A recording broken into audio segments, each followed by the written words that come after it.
Salut! Alors aujourd'hui, je voulais vous parler de mes préparatifs.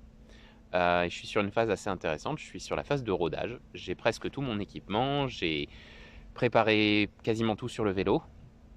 Et du coup, avec ce presque tout sur le vélo, je suis parti sur les routes quelques jours pour vérifier que tout va bien, que tout marche bien, que j'ai bien fixé les choses, que rien tombe et que j'ai besoin de rien de plus, que peut-être je pourrais me passer de certaines choses et que tout va bien aussi, ben, physiquement, mes genoux, mes jambes, mes fesses sur la selle du vélo et que j'ai pas de problème.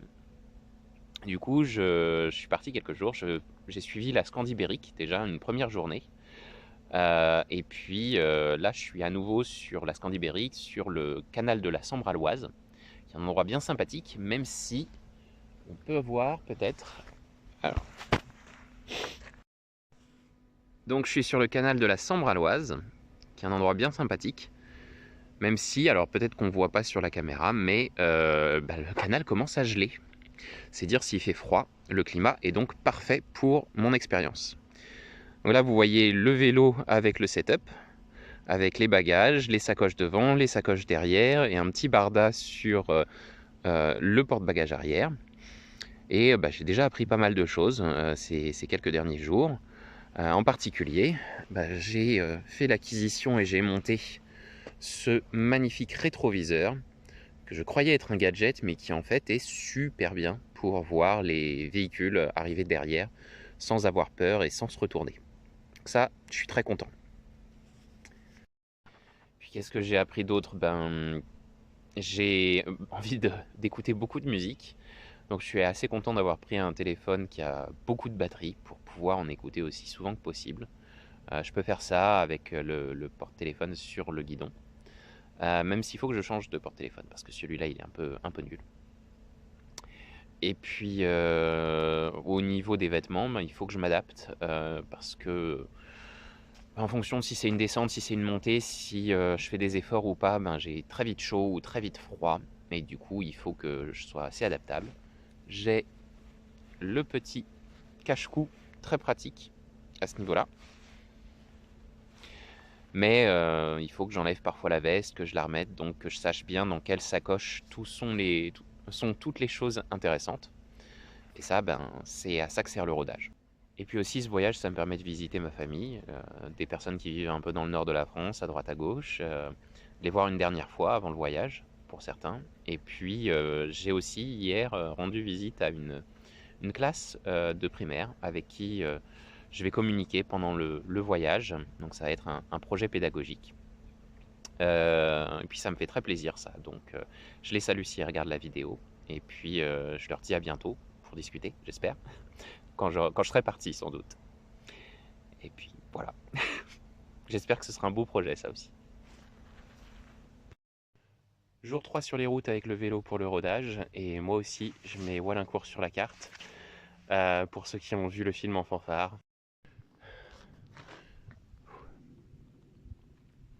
Bon, dernier jour de ce petit périple dans le nord de la France, les Hauts-de-France comme on les appelle maintenant. Je rentre donc chez mes parents ce soir, j'ai appris plein de choses.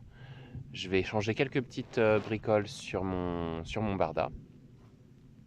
Et la vache, qu'est-ce qui fait froid. Pouf. Bon, là, je fais une petite pause à côté d'une église qui est au milieu de nulle part. Et il faut faire des petites pauses, hein. Pas trop longues, sinon on gèle. Et régulières, sinon on finit par avoir les genoux en compote. Allez, à bientôt pour un débriefing. J'ai pris le temps de bien réfléchir aux conclusions, un petit débrief de mon périple de rodage. 4 jours, 350 km, très très froid. J'en ai tiré 10 conclusions que je vais vous donner. Numéro 1, réduire les étapes. J'avais prévu quelque chose aux alentours de 100 km. Il vaut mieux viser plus bas, plus proche de 80 km. Après, honnêtement, tout dépend de plein de paramètres. Le vent, le poids, le terrain. Est-ce que c'est des routes? Est-ce que c'est plutôt des chemins? Est-ce que c'est des pistes cyclables? Est-ce que c'est de la route à grande vitesse? Trop de paramètres pour dire exactement maintenant, mais je vais viser plus léger, plus court que ce que j'avais envisagé au démarrage. Numéro 2, réduire le poids. J'ai beaucoup de bagages, même si j'ai été assez drastique dans mes choix. J'en ai encore beaucoup et du coup je vais encore réduire, me passer de certains objets que je ne pense pas être essentiels. Numéro 3, savoir où sont les choses. Lorsqu'on s'arrête sur le bord de la route, qu'on cherche quelque chose en particulier dans ses bagages, il faut savoir où c'est parce que sinon on perd du temps. Et c'est très énervant de chercher quelque chose, de tout démonter alors que on sait qu'on a l'objet mais qu'on ne le trouve pas. Donc il faut que je fasse attention à ça, savoir où je place les choses. C'est un peu compliqué parce qu'il faut que j'équilibre aussi les bagages à droite, à gauche, au devant, derrière, en fonction de pas mal de critères. Donc je vais essayer d'être précis dans cette répartition de mes bagages. Numéro 4, placer à l'avant ce qui est utile. C'est beaucoup plus difficile de récupérer quelque chose à l'arrière du vélo qu'à l'avant du vélo. Euh, donc je vais essayer de mettre les plus utiles, c'est-à-dire la nourriture, c'est-à-dire le câble de téléphone, ce genre de choses. Je vais plutôt les mettre à l'avant. Numéro 5, préparer l'itinéraire. Savoir où on va, c'est hyper important. Si je prépare pas à l'avance, la veille, ou voire quelques jours en avance, les grands points de repère, chercher systématiquement sur le téléphone, c'est usant. Qui plus est, le téléphone, il faut que je sois assez parcimonieux parce que la batterie elle est limitée.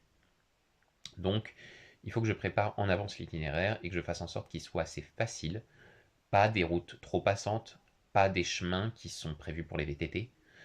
Donc il faut que je jongle entre plusieurs sources pour trouver les bonnes informations. Et ça va dépendre du pays, donc je vais m'améliorer au fur et à mesure. Numéro 6. À partir de là, on s'intéresse à la question du froid.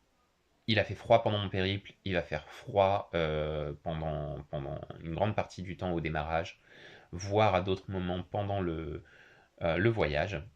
Donc, les 5 points suivants, c'est le froid. Je disais, numéro 6, avoir agréablement froid. Il ne faut pas avoir chaud. Si on a chaud, on sue. Si on sue, dès qu'on s'arrête, on a froid. Donc il faut avoir un peu froid, mais pas trop. Pas au point de trembler, mais voilà, avoir agréablement froid. Et pour ça, il faut adapter les vêtements, enlever une couche, remettre une couche, ouvrir la fermeture éclair ou les aérations de la veste, etc., etc. Si vous voulez, je vous ferai un petit point sur comment est-ce que je me protège du froid sur le vélo. J'ai pas forcément la meilleure méthode, mais en tout cas, ça me convient pour le moment. Numéro 7. Faire des pauses courtes et actives. Les pauses, c'est là où on attrape froid. On arrête de bouger, il faut faire attention à pas suer non plus, parce que quand on s'arrête souvent, on commence à suer. Donc, rester actif, marcher, rester debout, pas trop s'asseoir, et limiter les pauses à quelques minutes grand maximum, sauf si on va à l'intérieur pour manger ou quelque chose comme ça. Numéro 8. Le froid, c'est moralement épuisant. C'est usant, on en a marre, on a hâte d'arriver, et ça fait faire des bêtises. Donc, il faut prendre ça en compte dans les itinéraires, dans la distance qu'on va faire, et dans les arrêts qu'il faut faire sur le long de la route. Il faut savoir que là, il faisait suffisamment froid pour que j'ai les mains très engourdies et les pieds aussi assez gelés. Donc parfois j'avais du mal même à passer les vitesses. Tellement mes doigts étaient engourdis. Bon. Toujours sur le froid, numéro 9. La batterie du téléphone tient très très mal. J'ai utilisé mon vieux téléphone pour ce test. Je vais en avoir un meilleur pour le vrai voyage. Mais le froid, ça affecte la batterie des appareils électroniques. Donc il faut prendre ça en compte aussi et limiter au maximum l'usage, surtout quand il fait froid. Dernier point, l'eau, ça peut geler. Il peut faire suffisamment froid pour que les gourdes qui sont à l'extérieur, qui ne sont pas protégées dans les bagages, se mettent à geler. Au final, j'ai une de mes gourdes qui avait la consistance d'un granité. C'est pas très agréable, et du coup, si je constate ce genre de choses qui arrivent, il vaut mieux que je m'arrête et que je mette la gourde dans un des sacs pour qu'elle soit mieux protégée. Voilà pour ce petit bilan. Dans l'ensemble, je suis très content de mon matériel. J'ai l'impression d'avoir relativement bien choisi, et même s'il y a quelques petits points à revoir que j'ai revus, hein, je me sens plutôt prêt pour mon départ. Et pour info, le départ, c'est lundi prochain, le 10. Allez, ciao ciao, et je vous retrouve bientôt.